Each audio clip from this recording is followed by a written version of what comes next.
10 minutes in, we're going to start the show, and that's in 5 seconds.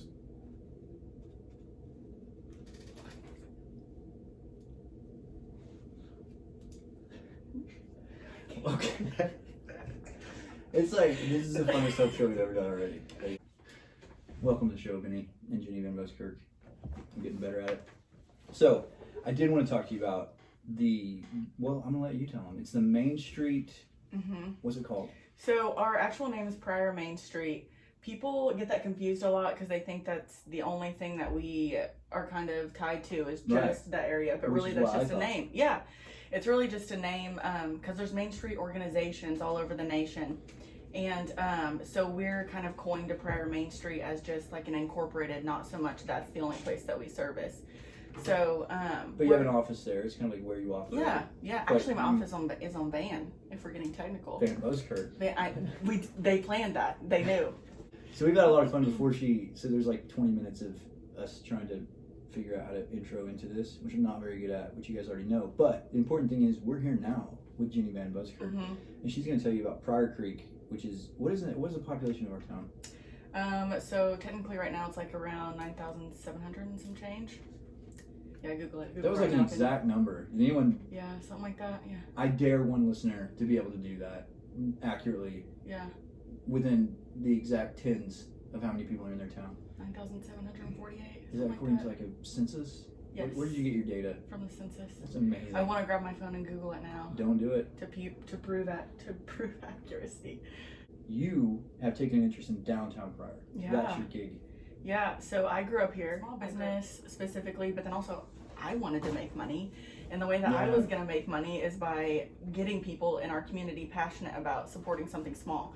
And that was kind of a time where we didn't really have much of that downtown. Yeah. So that kind of came about. They ended up asking me to serve on the Pryor Main Street as a board member. And so I was able to kind of learn a little bit about the organization. And then fast forward, they gave me the opportunity to run the show. Which is what you're doing now. That's what I'm doing now. That's what I'm trying to do now. No, it's good. So how long have you been running the show at Pryor Main Street?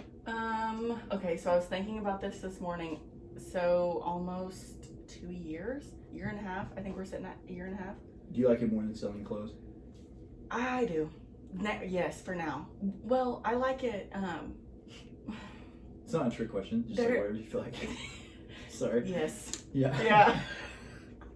Yeah, I would say so. Yeah. So one of the people, like, what's really cool is one of the things about the Hope Show is passion, and passion inspires hope. There's a quote that I kind of like buried in my head, but that's kind of many things I bury them all in my head. But like one of the quotes that is cool is that you light yourself on fire with passion, and people will come from miles around to watch you burn. Like, which is the state of Pryor Main Street, right? Good. Like, so the state of Pryor Creek. And I had Scott Miller on the Hope Show to talk about this very exact same thing.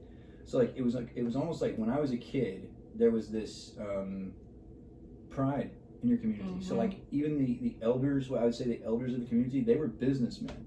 That was like their gig. They were businessmen, and then they poured into the community. They believed in things like Sertoma Club, or and I don't actually know what that is, but I know that it does something for the community. I think we spoke at one. But anyway, there were people. They did that. That was like they were like attending like meetings in the community. Important. Yeah, it's priorities. And then this generation of like I don't give a crap came out, which you're like you're younger. Is that the year you're born? 94? Yeah.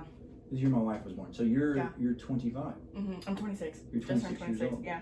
So I'm 35. So my generation, I hate to say, we ushered that in. That was the, you know what I'm saying? Like the grunge movement were those babies, like where Nirvana had just sort of like exploded onto the scene when I was 9, and so that was like, well, I was like 6 until I was 9.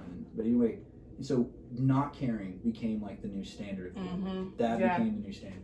Not caring. And like the terrible part about that is like we grew into freaking adults, man. Yeah. And so now we don't care. You like, guys. It's like it was a really weird time to be alive in Pryor when I was a kid. But anyway, so we don't care. Millennials follow behind us, being like, you know what? The people above us, the upperclassmen, didn't care, so we don't care. And now it's like a disease. It's like toxic that we have to like get rid of because it's terrible. Well, in our community specifically, one thing we've kind of fought, but it's getting better, is we do have that generation that's younger that doesn't care, and then we have almost a generation above you guys that doesn't like change. And so when you marry those two, that is a scary situation. Yeah. But it takes, one time I told someone, I said, we're creating an environment that your grandkids want to stay. Like, if you think of it like that, because now we're wanting to leave. And so, I don't know. So one thing Main Street's trying to do that's a lot different than what it's done in the past is engage younger people. Because, if I had the mindset growing up that I want to leave here, that's the mindset they had too. I had the exact same mindset. Yeah.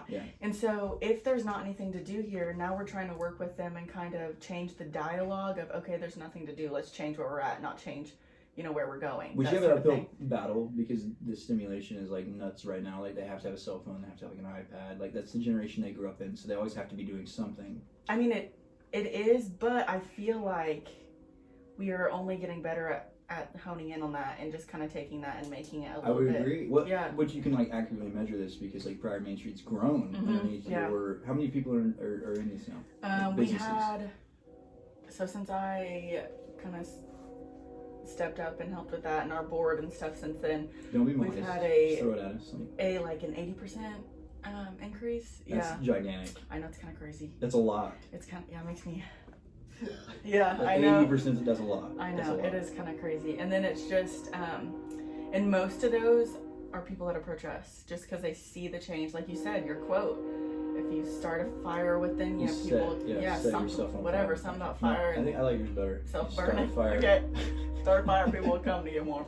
So that's kind of like what happened with Main Street. It's just, we're trying to change and build passion behind it and something that people can attach their hearts to. That's what I like, is making people feel like they're a part of something that's not just. And it's cool. Yeah. It's cool to do that. It's cool to find out what other people are passionate about and like help them do that. And you said that you try to not make someone into something. Like, if someone comes to Pryor Main Street, you're trying to help them be what they want to be. So to do that, you like sit them down, like you try to learn about them, and then you go after their goals with them. You're like, how can we help you like knock this out?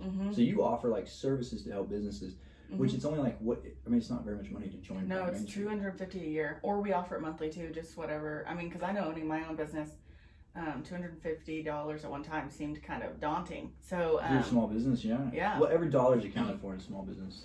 So we offer it monthly or literally however they need it, because we just want to, I don't know, me personally, but then also as an organization, and I can speak for the board confidently when I say this, we just want their business to survive, like someone's dream to thrive, and all those quotes you see. Which helps the community. Yes, it helps the community, and it's such a domino effect.